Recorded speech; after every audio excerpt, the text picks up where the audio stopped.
առավել կարևոր է ոչ թե պարաքայլեր անել, այլ առավել կարևոր է միասին մշակութային նույն դաշտում լինել։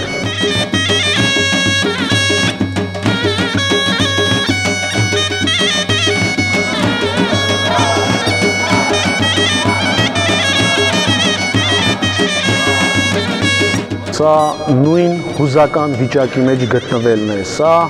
նույն վերջի վերջո արժե համակարգի կրողը դառնալն է։ Դուք շարժումներով մարդու չեք զարմացնի։ Դուք կզարմացնեք մարդկանց ձեր միասնականությամբ եւ նույն բանը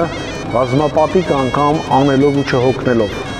Նույն բանը բազմապատիկ անգամ անելով եւ դրանից հաճույք ստանալով ու մեկտեղվելով։